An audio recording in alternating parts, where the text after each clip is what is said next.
Bismillahirrahmanirrahim. Assalamualaikum warahmatullahi wabarakatuh. Gimana kabar anak-anak? Semoga semuanya baik-baik saja ya. Di materi akidah akhlak, yang ini ibu akan menjelaskan tentang adab sholat dan zikir. Gimana, tahu nggak apa itu adab sholat apa saja dan zikir apa saja? Tentunya kalian tidak asing dengan istilah sholat maupun zikir.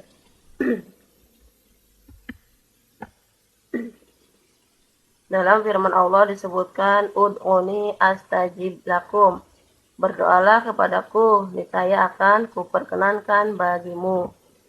Anak-anak perlu diketahui bahwa dalam Islam, sholat merupakan memiliki kedudukan yang penting, karena termasuk salah satu rukun Islam. Sholat menjadi tiang agama, karena Islam tidak dapat tegak kecuali dengan sholat. Selain itu, sholat menjadi media komunikasi antara manusia dengan Allah, sehingga sholat merupakan kewajiban bagi setiap muslim yang tidak dapat ditinggalkan maupun diwakilkan dalam kondisi apapun. Mengingat pentingnya ibadah sholat sebagai muslim, kita harus dapat melaksanakan sholat secara baik dan benar. Setelah sholat, umat Islam disunahkan untuk berzikir dan berdoa kepada Allah. Zikir dan doa merupakan bagian yang tidak dapat dipisahkan dalam beribadah, terutama di dalam melaksanakan sholat. Dalam melaksanakan sholat, kita tidak hanya dituntut mengerjakannya sesuai dengan syarat dan ketentuan-ketentuan yang berlaku, tetapi harus memperhatikan adab-adab dalam sholat. Begitu pula ketika zikir, adab sholat ada yang harus diperhatikan. Lalu bagaimana adab-adab zikir? Mari kita kaji satu persatu.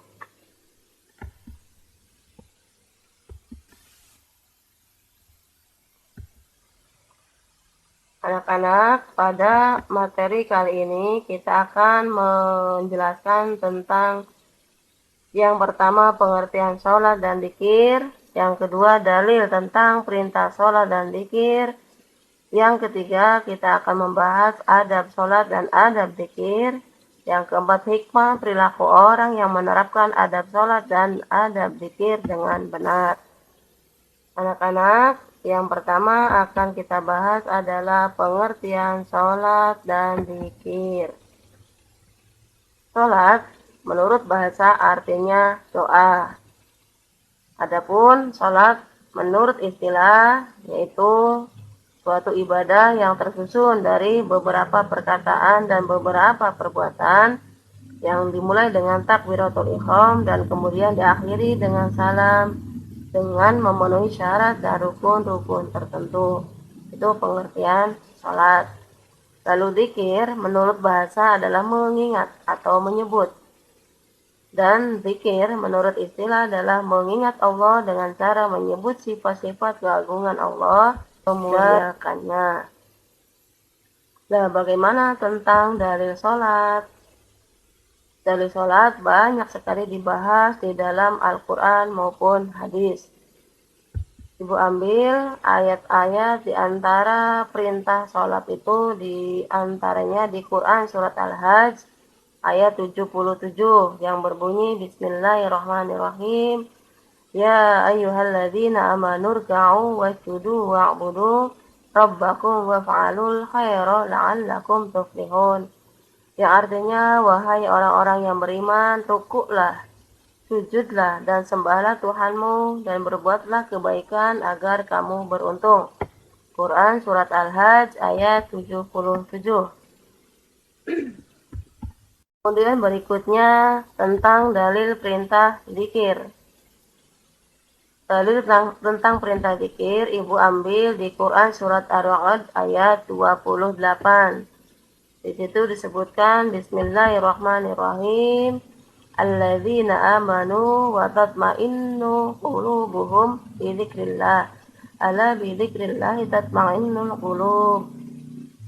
Artinya yaitu orang-orang yang beriman dan hati mereka menjadi tentram dengan mengingat Allah. Ingatlah, hanya dengan mengingat Allah hati menjadi tentram. Quran Surat Ar-Ra'd ayat 8. Itu diantara dua dari dalil tentang perintah sholat maupun perintah zikir. Nah, kemudian selanjutnya tentang adab sholat.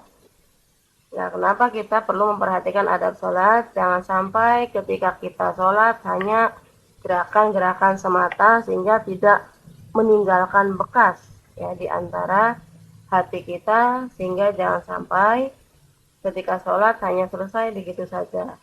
Maka agar sholat bisa membekas di hati kita, ada beberapa hal yang harus kita perhatikan. Apa saja adab sholat? Yang pertama adalah khusyuk. Apa itu khusyuk? Maksudnya adalah yakinkan diri bahwa kita akan menghadap Allah, fokus dengan tidak memikirkan hal lain selain Allah, atau yang kita sebut dengan istilah khusyuk tadi. Berikutnya yang kedua adalah hati yang ikhlas. Maksud dari hati yang ikhlas adalah hati yang ikhlas dikandung maksud bahwa apa yang sedang kita lakukan semata hanya mengharap ridha Allah dan pahala darinya. Jadi tidak mengharapkan apapun selain pahala. Yang ketiga, jagalah waktu dan batas-batasannya.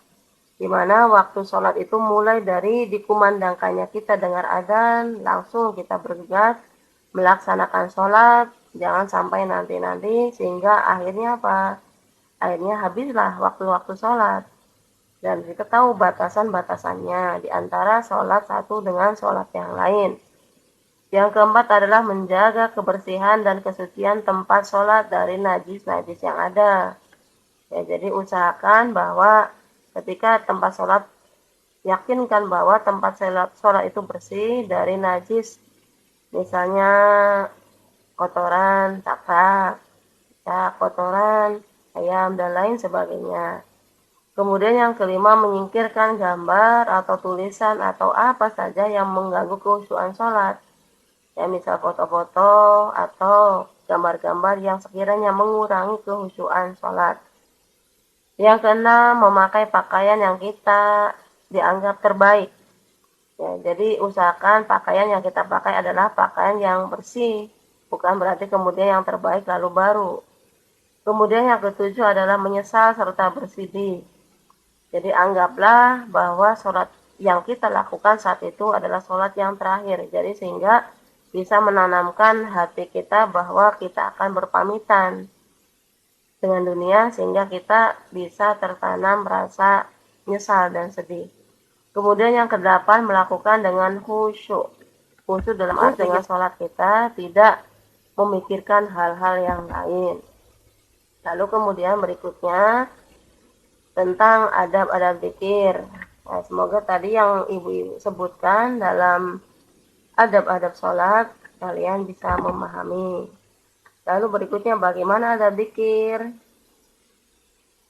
Kurang afdol ya tentunya jika seorang usai sholat atau setelah selesai sholat langsung pulang, atau kemudian tanpa duduk sebentar mengingat Allah. Ya. Seorang muslim tentunya juga kita tidak asing dengan kalimat zikir. Nah, agar zikir yang kita lakukan itu berbekas terhadap jiwa atau hati kita, maka ada beberapa hal yang harus kita perhatikan dalam berzikir. Apa saja? Yang pertama adalah ikhlas. Ikhlas itu berarti kita mengharap ridho Allah, mengharap pahala dari Allah. Kemudian yang kedua adalah merendahkan suara. Kemudian yang ketiga berzikir dengan zikir dan wirid yang telah dicontohkan oleh Rasulullah. Berikutnya adalah yang keempat, mencoba memahami maknanya dengan khusyuk dalam melakukannya. Jadi kita melafalkan zikir-zikir itu tidak hanya sekedar ucapan-ucapan di bibir saja. Jadi ngerti apa yang kita ucapkan maknanya sehingga bisa meresapi apa yang kita ucapkan. Yang kelima, duduk di suatu tempat atau ruangan yang suci, seperti duduk dalam sholat juga itu dianjurkan. Kemudian yang keenam, mewangikan pakaian dan tempat dengan minyak wangi. juga pakaian yang bersih dan halal. Jadi jangan sampai kita berzikir kalau misal kita mau pergi bau wangi, sementara kalau sholat atau zikir kita tidak memakai wangian. Tentunya ya ketika zikir kita juga mewangikan pakaian kita dengan minyak wangi yang segar sehingga bisa menambah khusyuan. Yang ketujuh, memilih tempat yang sunyi. Jadi hindari ketika zikir dari suara-suara yang bisa mengganggu khusyuan sholat. Nah, kemudian setelah kita bahas tentang adab-adab sholat, ada adab zikir, tentunya kita harus tahu apa sih hikmah ketika kita menerapkan adab zikir. Ya, kita kaji satu persatu bahwa hikmah dari sholat yang pertama adalah mendidik disiplin dan menghargai waktu. Jadi dengan kita datangnya waktu sholat, ya sehingga kita bisa bergegas melaksanakan sholat sebagaimana mestinya. Kemudian yang kedua adalah menjadikan hati tenang, karena sholat merupakan hubungan antara hamba dengan penciptanya. Yang ketiga, menyadarkan manusia tentang hakikat dirinya yang merupakan hamba Allah. Jadi indikasi kita sebagai hamba Allah itu ya mengenal sang Kholik, mengenal sang penciptanya, yaitu dengan sholat. Yang keempat, menanamkan nilai tidak ada yang memberi kenikmatan dan pertolongan itu kecuali Allah. Jadi Allah lah sumber dari segala rezeki, Allah lah yang memberikan kenikmatan, Allah lah yang akan menolong kita. Dan yang kelima, sholat dapat menjauhkan diri dari perbuatan keji dan mungkar. Disebutkan bahwa sholat itu bisa mencegah perbuatan keji dan mungkar itu dalam sebuah ayat. Kemudian yang berikutnya adalah sholat bisa menjauhkan diri dari sifat sombong. Itu diantara hikmah sholat. Berikutnya tentang hikmah dzikir.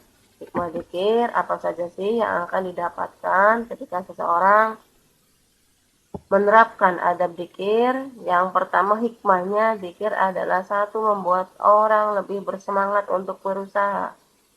Yang kedua, hati menjadi tenang. Ya, karena jelas bahwa dengan dzikir itu kita semakin dekat dengan Allah, menyebut-nyebut Allah, mengingat-ingat Allah. Yang ketiga, bersabar dan ulet dalam menghadapi masalah apapun, karena yakin sumber dari masalah itu penyelesaiannya itu ketika kita mendekat kepada Allah. Lalu mempunyai harapan-harapan hidup yang tersimpan dalam jiwa. Yang kelima, menjadikan diri ini semakin dekat dengan Sang Pencipta. Yang keenam, menjadikan diri kita sebagai orang yang rendah hati dan tidak sombong. Ya, karena dengan zikir-zikir itu kita mengingat Allah, memohon kepada Allah, sehingga sedikit sifat-sifat sombong itu kita jauh darinya. Yang kemudian terakhir adalah semakin arif dan bijaksana dalam menyikapi permasalahan apa kita hadapi. Mungkin itu yang Ibu sampaikan dari mulai pengertian, kemudian dalil, kemudian adab, dan juga hikmah.